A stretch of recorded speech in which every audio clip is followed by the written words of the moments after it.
बलिहारी जाऊं। ये 56 छंद में कई भक्तों का स्मरण किया गया, उनकी सूची दी गई जो भगवान के वल्लभ, वल्लभ माने प्रियतम, इनमें से एक हरिवल्लभ चंद्रहास जी की गाथा पिछली कथा में गोविंद भवन में सुनाई गई थी। इस वर्ष की कथा में हम लोग श्री शबरी माता के चरित्र से अवगत होने के लिए इच्छा की है। अब नाभा स्वामी जी ने 56 छंद में लिख दिया। अब इतने में इनके चरित्र से सभी लोग तो जानकार नहीं हो पाएंगे, संक्षिप्त नामावली मात्र रह गई। अब इनके इतिवृत्त से, इनके भावों से, इनके जीवन की घटनाओं से प्रेरणा मिले, इसके लिए श्री नाभा स्वामी जी ने अपने परवर्ती संत श्री प्रियादास जी को आज्ञा दी कि आप भक्तमाल की टीका करिए, पद्यात्मिका व्याख्या करिए। तो कवित्त छंद में श्री प्रियादास जी ने भक्तमाल ग्रंथ की टीका की। अब शबरी माता की चर्चा यहां से शुरू हो रही है।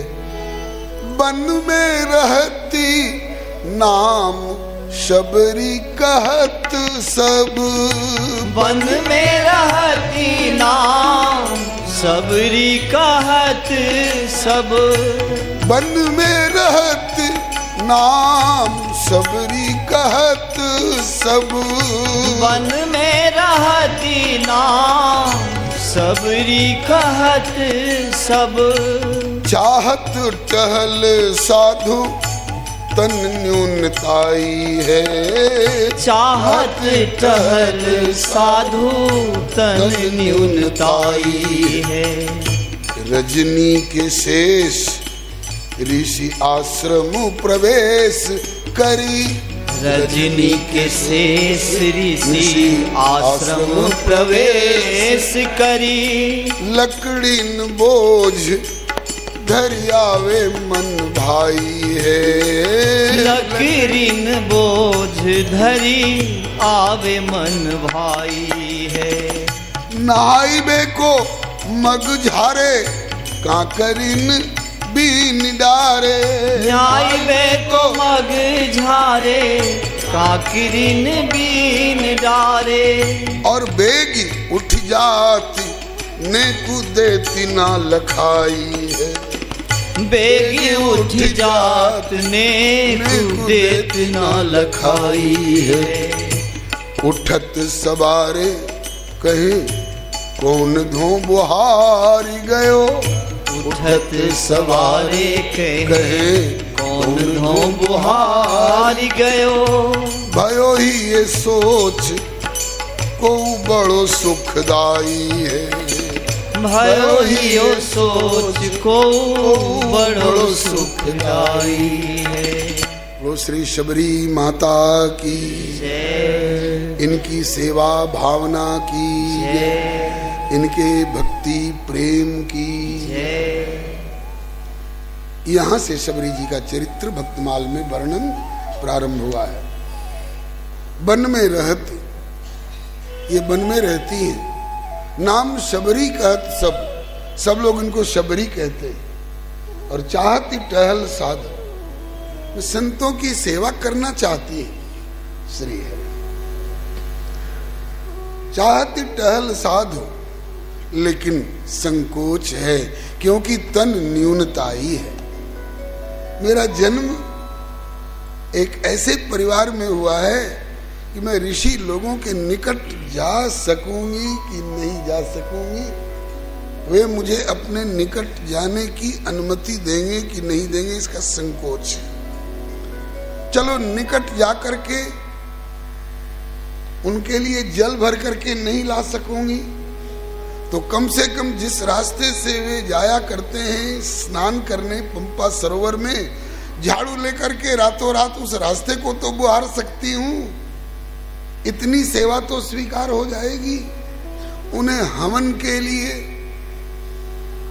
उन्हें रसोई के लिए लकड़ी की जरूरत होती है तो दिन भर में सूखी लकड़ी जंगल से तोड़कर उनके आश्रम पर पहुंचा दूंगी तो कुछ तो मेरी सेवा स्वीकार हो जाएगी। इस तरह से सेवा किया करती, लेकिन ऐसे ढंग से सेवा करती कि न जाने कितने दिन बीत गए, किसी को पता नहीं पड़ने दिया कि ये रास्ता बुहारने वाला काम कौन कर रहा है। हम लोग तो दिखावा की भक्ति करते, किसी मंदिर के दरवाजे पर एक बिलांद, एक बित्ता की संगमरमर की पटिया लगाएंगे तो कम से कम 3 पीढ़ी का नाम जरूर लिखेंगे वहां कि फलाने की स्मृति में फलाने के पौत्र, फलाने के पुत्र ने ये एक बित्ता की संगमरमर की पटिया लगाई। पुण्य किया एक बित्ता का और अहंकार कर लिया 10 गज का विज्ञापन। लेकिन शबरी जी इतनी सेवा करने के बाद भी अपने को पता नहीं पड़ने देती कि ये कौन कर रहा है। ये कहां की बात है? वन में रहती। कौन वन में? जिस वन में इनके गुरुदेव श्री मतंग ऋषि रहते थे। मतंग ऋषि, यहां से तो चरित्र प्रारंभ है, लेकिन गुरुदेव श्री वृंदावन वाले पूज्य चरण श्री भक्तमाली जी महाराज और पुराण ग्रंथों के आधार पर गुरु परंपरा से जो प्रसंग सुनने को मिलता आया था, उस आधार पर उससे भी पहले की कथा सुनाया करते थे। जब अभी मतंग जी की कुटिया पर नहीं पहुंची थी, उस समय जब अपने माता पिता जननी जनक के परिवार में रह रही थी, उस समय भी नहीं, उससे पूर्व जन्म में ये क्या थी और कैसी भावना लेकर के ये सबर के घर में उत्पन्न हुई, इसकी भी चर्चा गुरुदेव किया करते थे। अब वहां से हम लोग प्रारंभ करेंगे और फिर वन में रहती वाले प्रसंग पर जब आएंगे तब यहां से व्याख्या प्रारंभ होगी। अभी हम लोग शबरी माता के पूर्व जन्म से चर्चा प्रारंभ करने जा रहे हैं। बलिहारी श्री हरे नमः, श्री हरे नमः, श्री संत सद्गुरु चरण कमलेभ्यो नमः, श्री हरे। बलिहारी विराज। एक गीत के माध्यम से गुरुदेव से सुनी हुई ये बातें, ये भाव, ये इतिहास एक गीत के रूप में, तुकबंदी के रूप में उभर करके आया है। संभव हो तो आप लोग भी दोहरावेंगे, कल की तरह मदद करेंगे। प्रेम के सांचे पर खनहार, हमारे प्रेम को कोई बाघ शेर नहीं समझ सकता है। वो तो आक्रमण करके हमें नष्ट करने की बात ही सोचेगा। सुअर कुत्ते हमारे प्रेम को नहीं परख पाएंगे, समझ पाएंगे। मनुष्यों में भी कुछ ऐसी मोटी बुद्धि वाले होते हैं कि वो प्रेम को महत्व नहीं दे करके वो अपने व्यक्तिगत स्वार्थ को महत्व देते हैं। तो प्रेम का सच्चा पारखी आजकल प्लास्टिक के मोती बन गए हैं, आजकल कांच के नग बन गए हैं, डुप्लीकेट इमिटेशन वाले हीरे और मोती। अगर इमिटेशन वाले और सही हीरे को किसी अनजान व्यक्ति के सामने रख दें, अनाड़ी के सामने रख दें, तो हो सकता है वो हीरे को किनारे करके कांच को ही पसंद कर लें। हीरा पड़ा बाजार में रहा छार लपटाए, बहुत तक मूर्ख चली गए, लेकिन पारखी लिया उठाए। मीरा दीदी ने कहा है, घायल की गति घायल जाने, जो कोई घायल हो, जौहरी की गति जौहरी जाने, जो सही पारखी हो। ऐसे प्रेम का सच्चा पारखी कौन है? प्रभु। राम ही केवल प्रेम प्यारा, जान ले जो जान निहारा। इसी भाव से ये गीत प्रारंभ होता है। प्रेम के सांचे पर खनहार, भजो रे मन रघुवर राम हरि। प्रेम के सांचे पर खनहार, भजो रे मन रघुवर राम हरि। प्रेम के सांचे पर खनहार, भजो रे मन रघुवर राम हरि। प्रेम के सांचे पर खनहार, भजो रे मन रघुवर राम हरि। भजो रे मन रघुवर राम हरि, भजो रे मन यदुवर श्याम हरि। भजो रे मन रघुवर राम हरि, भजो रे मन रघुवर श्याम हरि। प्रेम के सांचे पर खनहार, भजो रे मन रघुवर राम हरि। प्रेम के सांचे पर खनहार, भजो रे मन रघुवर राम हरि। सिद्धांत यही है। अब आगे की का प्रसंग, शबरी पूर्व जन्म में क्या थी, इस संदर्भ में कई कई प्रसंग मिलते हैं, कई कई मान्यताएं हैं। उनमें से किसी में संदेह मत करिएगा। एक ही प्रसंग दो तरह से, तीन तरह से, पांच तरह से सुनने को मिला हो, ये मत सोचिएगा वो ऐसा कहा करते थे और ये ऐसा कह रहे हैं तो वो सही था कि ये सही है। वो जो कहते थे वो भी सही था और ये जो कह रहे हैं ये भी सही है। फर्क है क्या? बोले कि वो किसी और कल्प वाली कथा कहते थे और ये किसी और कल्प वाली कथा कहते थे। दिवाली और होली हर साल आती है। इधर की तो आप लोग बता सकते हैं, लेकिन बिहार में दिवाली के दिन इतनी वर्षा हुई कि कमरे के भीतर वाले दीप तो जलाए जा सके, बाहर के चबूतरे वाले और छत वाले दीपक नहीं जलाए जा सके।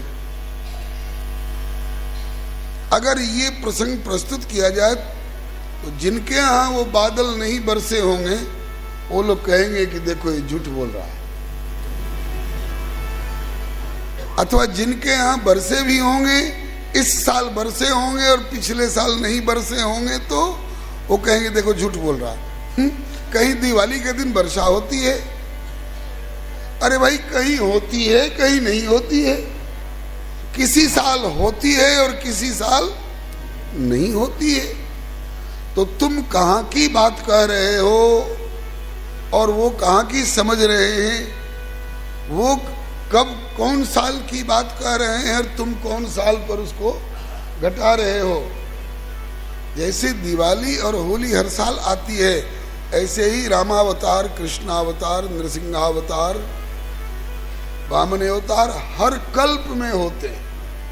कल्प एक लंबा समय है, हम लोग अनुभव नहीं कर पाते हैं क्योंकि एक कल्प में हमारे सरीखे कितने लोग कितने हजार बार की कितने लाख बार जन्म ले चुकते हैं और पुनरपि जननम पुनरपि मरणम पुनरपि जननी जठरे शयनम। लेकिन जिनकी आयु काकभुसुंडी जी की तरह 27 कल्प की है, काकभुसुंडी जी कहते हैं कि मैं 27 कल्प का हो चुका हूं। यहाँ बसत मुहि सुन खग ईसा, बीते कल्प 7 अरु 27 कल्प। तो कागभूषुंडी जी सरीखे महापुरुष अगर कथा कहें तो 27 कल्प में 27 बार रामावतार, कृष्णावतार और उनके 27 प्रकार के ढंग से कथा कह सकते हैं। इसलिए शबरी जी के चरित्र में भी कोई और प्रकार से कहा होगा, आपने सुना होगा, और यहाँ किसी और ढंग से अगर कहा जा रहा है तो ये मत सोचिएगा कि वो सही था कि ये सही है। किसी कल्प के लिए वो सही था और किसी कल्प के लिए ये सही है। रामचरितमानस में 4 कल्प की कथा लिखी है। थोड़ा स्पष्टीकरण कर दूं। आप लोगों से पूछा जाए कि रावण और कुंभकर्ण बनने का मौका किनको मिला था, तो आप लोग क्या कहेंगे? एक दो व्यक्ति बोले जय और विजय, शाबाश, बहुत बढ़िया। और हम कहें कि प्रताप भानु राजा और अरिमर्दन को मौका मिला तब। और तीसरा व्यक्ति कहे कि नहीं नहीं, शंकर जी के दोनों गण जिन्होंने नारद जी के बानर वाले मुंह की हंसी उड़ाई थी, वो रावण कुंभकर्ण बने तब।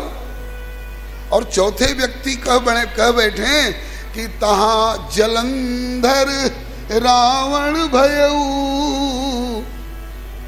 इन 4 में से किसकी बात सत्य है जी? चारों की बात सत्य है। बात यह है कि चारों 4 कल्प की कथा है। ये कल्प भेद हरिचरित सुहाए, भांति अनेक मुनीशन गाए वाली दृष्टि रखकर सुनेंगे तो कोई भी कथा आपको असंगत नहीं लगेगी। आइए, शबरी माता पूर्व जन्म में कौन थी, इस संदर्भ में भी कई मत मिलते हैं। हमने गुरुदेव से जैसा परंपरागत श्रवण किया है उसके अनुसार शबरी पूर्व जन्म की रानी, रानीपन से अति घबरानी। शबरी पूर्व जन्म की रानी, रानीपन से अति घबरानी। एक प्रार्थना और करूंगा।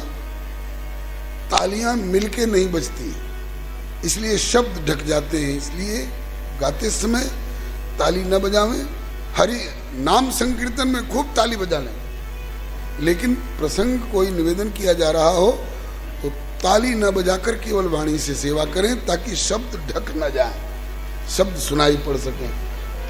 शबरी पूर्व जन्म की रानी, रानीपन से अति घबरानी। शबरी पूर्व जन्म की रानी, रानीपन से अति घबरानी। रानीपन से अति घबरानी, रानीपन से अति घबरानी। जाकी अतिशय करुण कहानी, भक्ति भाव से भरी। जाकी अतिशय करुण कहानी, भक्ति भाव से भरी। जाकी अतिशय करुण कहानी, भक्ति भाव से भरी। जाकी अतिशय करुण कहानी, भक्ति भाव से भरी। प्रेम के सांचे पर खनहार, भजोरे मन रघुबर राम हरि। प्रेम के साँचे पर खनहार, भजोरे मन रघुवर राम हरि। प्रेम के सांचे पर खनहार, भजोरे मन रघुबर राम हरि। प्रेम के साँचे पर खनहार, भजोरे मन रघुवर राम हरि। बोलिए भक्तवत्सल भगवान की जय। ये शबरी माता पूर्व जन्म में किसी राजा की रानी थी और रानीपन से घबरा गई। क्यों घबरा गई? रानी थी इसलिए इनको पर्दे में रहना पड़ता था, महल के भीतर रहना पड़ता था और रोज अपने नौकर चाकर और दास दासियों तक ही सीमित रहना पड़ता था। इनको कभी स्वामी श्री राम सुखदास जी जैसे संत के दर्शन का अवसर नहीं मिलता था। इनको कभी श्री डोंगरे जी सरीखे संत की कथा सुनने को नहीं मिला करती थी। इनको कभी श्री अयोध्या जी जाकर के श्री राम जन्मभूमि का दर्शन करने का अवसर नहीं मिलता था। कभी वृंदावन जाकर श्री कृष्ण प्रभु की खेलन भूमि गोकुल वृंदावन नंदगांव बरसाना का दर्शन करने का अवसर नहीं मिला करता था। औरों से सुना करती थी कि इस साल अमुक स्थान पर अमुक संत की बड़ी प्यारी प्यारी कथा हुई, तो तड़प के रह जाती थी। राजा जी से कहती थी कि कभी मुझे भी अवसर दीजिए। नहीं, इस सब की कोई जरूरत नहीं, तुम रानी हो, पर्दे के बाहर नहीं जा सकती, महल के बाहर नहीं जा सकती हो। इसका मतलब रानी कहला करके एक 4 दीवारी के कारागार में बंद रहने वाले कैदी की तरह मेरा जीवन हो गया। शरीर की खुराक तो खूब मिल रही है, सोने का पलंग है, मखमल के गद्दे हैं और हीरे की झालरें हिलोर ले रही हैं, मोतियों की और रत्नों की माला धारण करती हैं। तो क्या इतना ही इस मानव जीवन का चरम लक्ष्य हो सकता है? शरीर की खुराक अलग होती है, आत्मा की खुराक अलग होती है। हमने लाखपति करोड़पति परिवार के बहुओं को अपने सामने आकर के रोते देखा है। महाराज क्या बताऊं, संपत्ति घर में करोड़ों की है, लेकिन मन करता है कि आत्महत्या कर लूं। क्यों? करोड़ों की संपत्ति शांति नहीं दे पाई। आत्महत्या करने के लिए ये मानव शरीर भारतवर्ष में नहीं मिलता है। जी क्यों ऐसा सोच रही है? क्या बतावें महाराज, घर वाले दुकान से लौटते हैं तो शराब पीकर लौटते हैं, और छोटा भाई खोजता है बड़े भाई को कि सामने आ जाए तो गोली मार दूं, रिवॉल्वर लेकर घूमता है। और बड़ा भाई खोजता है कि छोटा मिल जाए तो उसको गोली मार दूं। तो सोचती हूं कि वे मरे और मेरा सिंदूर धुले उसके पहले मैं ही क्यों नहीं कुछ जहर माहौर खा के मर जाऊं। करोड़ों की संपत्ति आत्मा को शांति नहीं दे सकी। आत्मा को शांति कहां मिलेगी? बोले कि बिन पानी और भोजन बिना ये उदर मचावे क्रांति, ऐसे ही बिना भजन सत्संग के मिले न मन को शांति। खुराक दोनों तरह की जरूरी है। प्रकृति ने,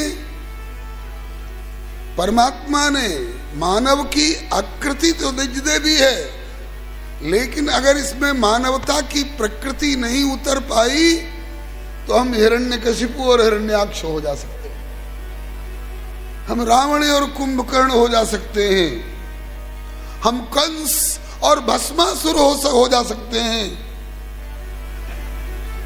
तो फिर परमात्मा और प्रकृति के द्वारा दी गई ये मानव की आकृति में मानवता की प्रकृति का संचार करने का काम ये संत जन करते हैं।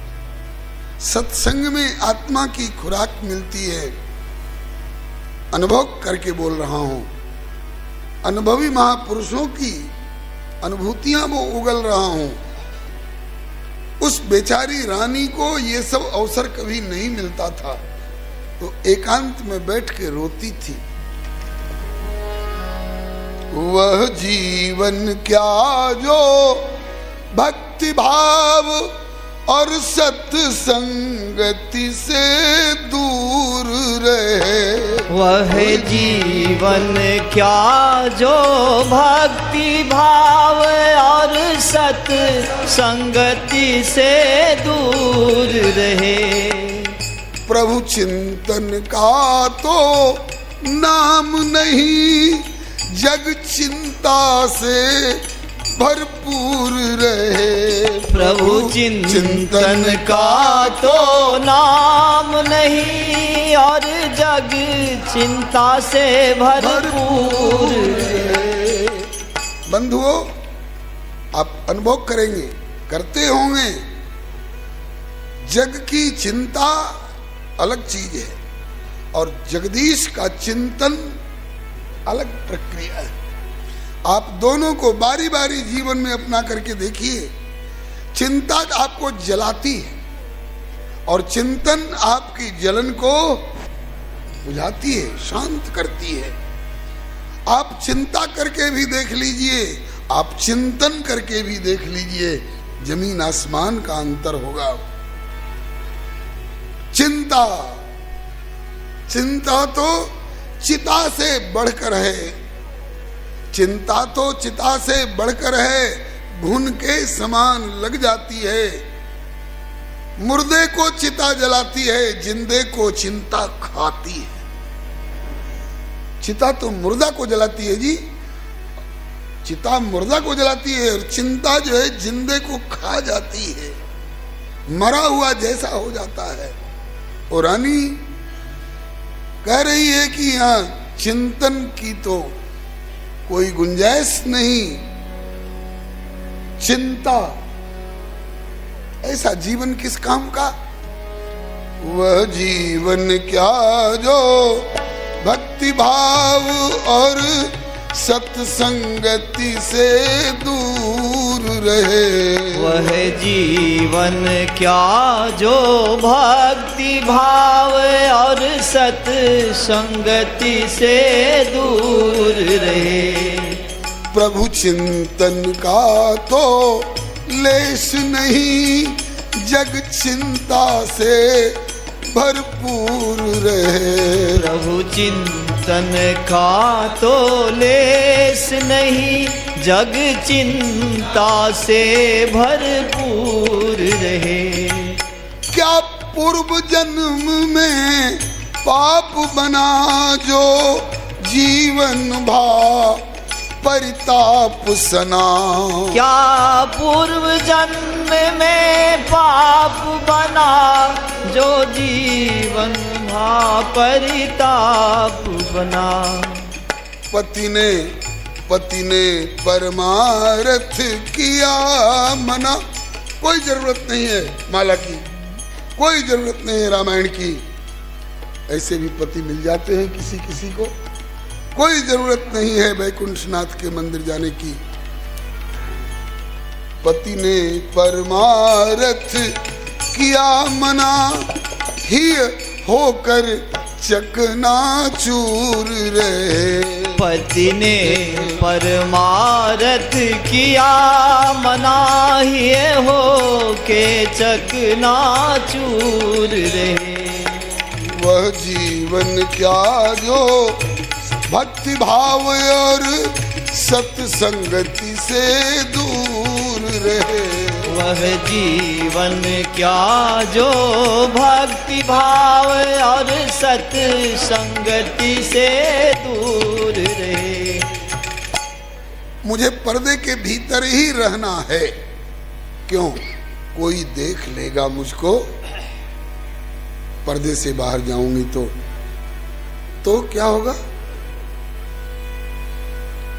मेरा विनाश हो जाएगा। या तन में, और बहुत सारी बहू बेटियां माताएं अपने अपने कार्यकलाप में पीहर से ससुराल, ससुराल से पीहर, गंगा यमुना अयोध्या वृंदावन जाती हैं, पति के साथ जाती हैं, स्वेच्छाचारी होकर के नहीं। उनका तो कुछ नहीं बिगड़ता, केवल मेरे ऊपर इतनी कड़ाई, इतना प्रतिबंध, और एक पर्दे में रहते हैं, तुमको 7 पर्दे के भीतर रहना है। या तन में कौन अंग रानी है जो पर्दे में उलझानी है? या तन में कौन अंगरानी है जो पर्दे में अरझानी है। सत्संगति से बिलगानी है, ऐसे रानी पन पर धूर रहे। सत्संगति से बिलगानी है, ऐसे रानी पन पर दूर रहे। वह जीवन क्या जिस में भक्ति भाव, वह जीवन क्या जो भक्ति भाव और सत्संगति से दूर रहे। वह जीवन क्या जो भक्ति भाव और सत्संगति से दूर रहे। हाय पर्दा, पर्दा, पर्दा ने हमारा सत्यानाश किया। आप ये न समझेंगे कि उच्च कुलीन बहु बेटियों को बेपर्द होने की सलाह दी जा रही है, नहीं। पर्दा किसके साथ, पर्दा किसके साथ? दुराचारी के साथ पर्दा हमारा जरूर रहना चाहिए। रावण अगर सामने खड़ा होकर के बात कर रहा है और हम जानकी हैं, हम सीता हैं, तो हमारे उसके बीच में बेपर्दगी नहीं होगी।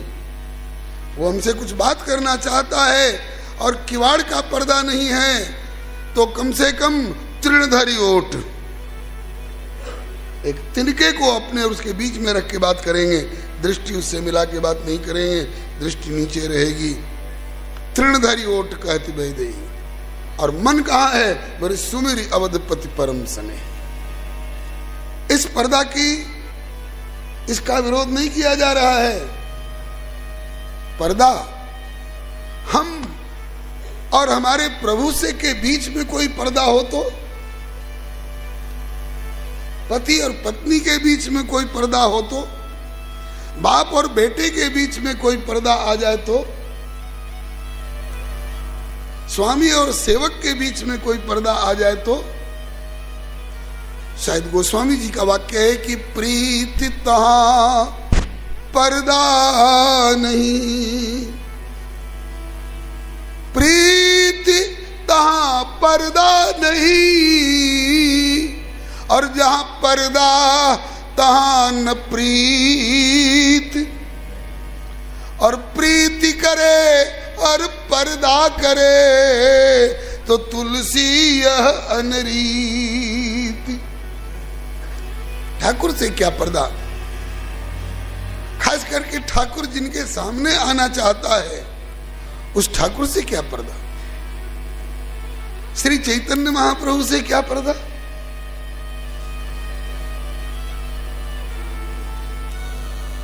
श्री समर्थ जी से क्या पर्दा? गुरु वशिष्ठ से क्या पर्दा? पर्दा, परमात्मा तो पर्दे के भीतर रहता ही है। यवनिका माया जगन मोहिनी। बड़े लोग पर्दे के भीतर रहते हैं। दरवाजा भी होता है तो उसके ऊपर पर्दा डाल के रहते हैं, भीतर हम किस हालत में हैं बाहर वालों को पता न पड़े। ठीक है, प्रभु ने अपने को पर्दे के भीतर रखा है। कितने पर्दों के भीतर परमात्मा है बताओ?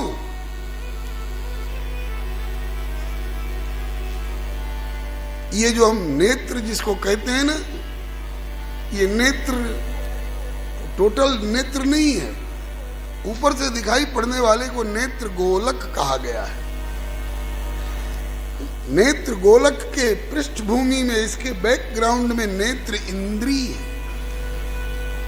नेत्र इंद्री के पृष्ठभूमि में नेत्र इंद्रियाधिष्ठात्र देव सूर्य है। सूर्य के पृष्ठभूमि में मन है।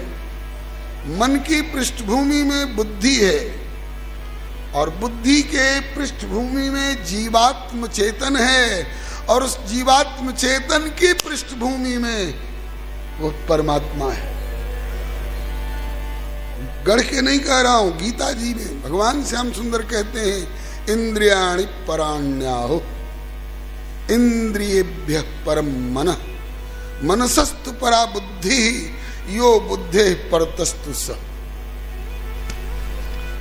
मानस की चौपाई में विषय करण सुर जीव समेता सकल एक ते एक सचेता, इन सबकर परम प्रकाशक जोई, राम अनादि अवधपति सोई।